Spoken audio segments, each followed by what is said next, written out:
Time for the market report. A turnaround in the markets this past week. Clearly a confusing time. Yes, sir. It seems we've finally seen a bottom in the grains, which is interesting. They've been going down, down, down for the past several weeks, several months really, and now all of a sudden they're rallying back again. But we'll be getting into that and more. We'll get into the details, but first, the numbers. Heading upwards, we'll see last week's biggest gains and losses. And then, in our row report, what's causing the numbers to rise? And is it just a blip? And finally, we look at the cattle markets and see what the experts have to say about current prices. So, last week, row crops rising in price. Seems like a rally is underway, so let's show you what we're talking about. Last week's biggest loss, lean hogs down about 8 cents. This is after a small rally these past few weeks. Seems like the rally is over, or perhaps it's just a correction. Last week's biggest gain, number-wise, wheat at 25.25 cents. Percentage-wise, soybean oil at 2.75 cents. This week in our row report, soybean, cotton, wheat, and corn prices all up. Looks like a rally could be starting, but before we get too far into it, first let's take a look at our current planting report. Corn now 49% planted compared to last week at 26%. Soybeans now 35% planted compared to last week at 19%. Cotton now 22% planted compared to last week at 15%. And rice now 72% planted compared to last week at 63%. According to market analyst Chris Robinson, we might have seen the bottom of grain prices for now because it looks like things will go up from here.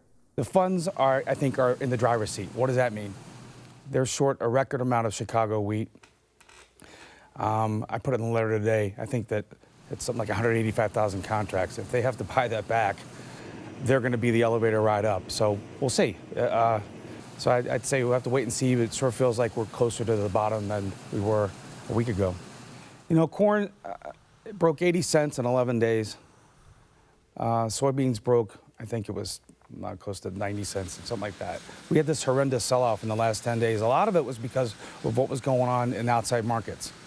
It feels like that's behind us. The crude oil seems like it might have found a bottom. It felt to me like a lot of people were trading corn that couldn't get enough action in the crude oil, right? Because everybody's concerned if that goes away.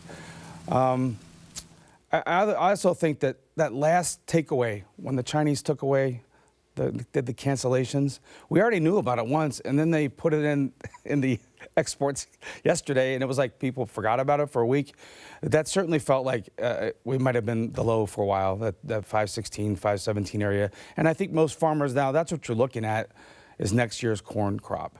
You know, and I think the big level to watch now is can we get back above 550? Well, I think that crush issue and what's going on with the, South America with the small Argentine crop, Argentines trying to get beans from Brazil so they can do their crush. I think that's something that we're going to continue to watch and see if it impacts ours. But if you look at what happened with bean oil, we were at almost a 2-year low, this 51, 52 level in July. Hopefully that, again, is behind us. And that's been very, very sensitive to crude oil as well. We had that big break the other day. We broke down, made new 15-month lows in crude oil. So again, is the bottom in? It's kind of, if you look across the board, you're probably going to see people try and step in here and buy. They call it a tradable bottom. What does that mean? It just means we've come to an area on the charts where there was a lot of activity. And if that holds, that'll be the base for the next move. Cotton's been stuck in a kind of a miserable 6-cent trading range for 5 months. It's just been waiting for something to happen. We had a tremendous volatility last year, right? Just all over the place. I think people are going to continue to watch for new crop cotton, 80 cents. That's a big psychological level, just like $5.50 corn or $13 beans. That's, I think, are the next battlegrounds, and we'll see. The setup is there. The funds are short cotton. They're really, but pretty much, they just got short corn. That's another thing. If those guys have to cover those shorts, that could help us, propel to a new high. The biggest short you got to worry about is wheat. That's a big position, and I don't know where they're going to go with that if they really have to buy back their wheat. Moving on to livestock, in this case cattle, prices slowly inching upward so far this year with some dips here and there. According to Chris Robinson, we've seen a rally this past year, a pretty long one at that, and it has the potential to continue. Indeed, cattle prices this time last year were around 30 cents lower than now. Anybody in the last 14 months that has said, the lows, the top is in for cattle has been, proven wrong.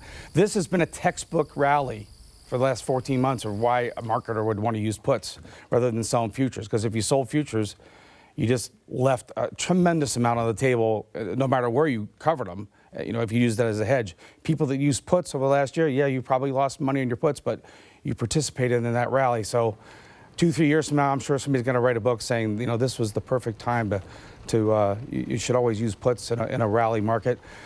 Demand has held up. We still have really good unemployment numbers coming out today. That's been the one big what if. People are going to stop going to the grocery store and buying beef. If demand holds up, that may be something where, we've had these corrections before. We had a correction about a month ago. But the overall trend has been up for the last 14 months. If you're a producer, you always want to keep the upside open. I'm still friendly livestock.